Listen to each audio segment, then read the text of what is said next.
شمائل الترمذی امام ابو عیسیٰ محمد بن عیسیٰ بن سورہ الترمذی رحمہ اللہ تعالی، ولادت 209 ہجری، وفات 279 ہجری۔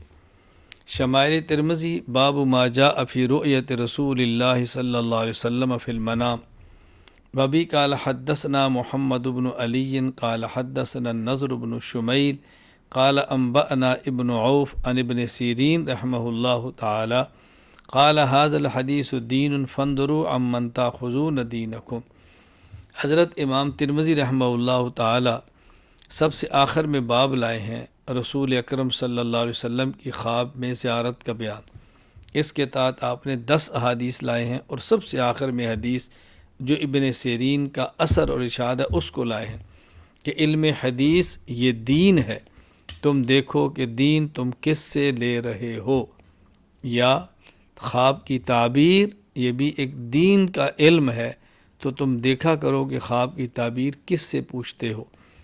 حضرت امام ترمذی رحمہ اللہ تعالی یہاں یہ بات سمجھانا چاہ رہے ہیں، حضرت امام ابن سیرین رحمہ اللہ تعالی کا یہ ارشاد نقل کرنے کے بعد کہ انسان کو دین پڑھنا ہے، علم حاصل کرنا ہے، لیکن یہ دیکھنا چاہیے کہ میں علم کس سے حاصل کر رہا ہوں۔ یہ بات ذہن نشین فرما لیں کہ ہمارے یہاں ایک جملہ معروف ہے کہ تم یہ دیکھو کہ کیا کہتا ہے اور یہ نہ دیکھو کہنے والا کون ہے۔ اس جملے سے کبھی بھی غلط فہمی کے اندر مبتلا نہیں ہونا۔ یہ ان لوگوں کے لیے ہے جو اصحاب کمال ہیں، اصحاب علم ہیں، جو کھوٹے اور کھروں کو سمجھتے ہیں۔ وہ دیکھتے ہیں کہ کیا کہا ہے، یہ نہیں دیکھتے کہ کہنے والا کون ہے۔ کیوں؟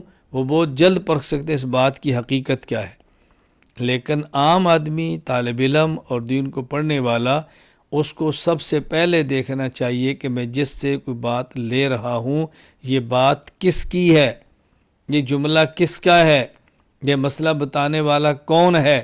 ہر کسی سے مسائل پوچھنا یہ درست نہیں ہے۔ بطور خاص آج تو میڈیا کا دور ہے، ہر دوسرا آدمی مذہبی سکالر کے نام پہ مسائل بیان کر رہا ہے۔ اس لیے ہمیں یہ ضرور دیکھنا چاہیے کہ ہم نے علم کس سے حاصل کرنا ہے، ہم نے علم کس سے لینا ہے، شریعت کے مسائل کس سے پوچھنے ہیں۔ قرآن کہتا ہے فَاسْأَلُوا أَهْلَ الذِّكْرِ إِن كُنتُمْ لَا تَعْلَمُونَ، اگر تمہارے پاس علم نہیں تو اہل ذکر سے پوچھو۔ اہل علم کو اہل ذکر فرمایا گیا۔ ذکر یعنی وہ لوگ کہ جو اللہ کو یاد بھی رکھتے ہیں۔ صرف علم نہیں ہے بلکہ علم پر عمل بھی ہے، تو متقی علماء سے پوچھو۔ اللہ تعالی ہمیں یہ بات سمجھنے کی توفیق عطا فرمائے۔ اللہ تعالی ہمیں اپنے کرم سے قبول فرمائے۔ جو علم پڑھا ہے اللہ تعالی اس کو یاد رکھنے کی، پڑھانے کی، عمل کرنے کی توفیق عطا فرمائے۔ بس آج سے نیت کر لو کہ ہم انشاءاللہ پوری زندگی علوم کو سیکھنے اور سکھانے میں، پڑھنے اور پڑھانے میں، علوم کے پھیلانے میں اور علم کے مطابق عمل کرنے میں گزاریں گے انشاءاللہ۔ اصل چیز تو عمل ہے، اصل چیز تو عمل ہے، اصل چیز عمل ہے۔ عمل کا شریعت کے مطابق ہونا از حد ضروری ہے، اور عمل بھی صحیح تب ہوتا ہے جب علم صحیح ہو، اور علم صحیح تب ہوتا ہے کہ جس سے علوم حاصل کیا جا رہا ہے وہ صحیح ہوں۔ میں اللہ تعالیٰ کا جتنا شکر ادا کروں کم ہے کہ میرے اساتذہ میں سے کوئی ایک استاد بھی بدعقیدہ نہیں ہے، بدعتی نہیں ہے۔ میں طلباء کرام سے گزارش کیا کرتا ہوں کوشش کرو کسی بدعقیدہ اور بدعتی سے علم حاصل نہ کرو، علم حاصل کرو تو صحیح العقیدہ متبع سنت سے کرو۔ اللہ تعالی ہم کو تا حیات اہل حق علماء کے ساتھ وابستہ رکھے۔ اللہ تعالیٰ تا حیات ہمیں علماء حق کے ساتھ رہ کر دین کی خدمت کرنے کی توفیق عطا فرمائے۔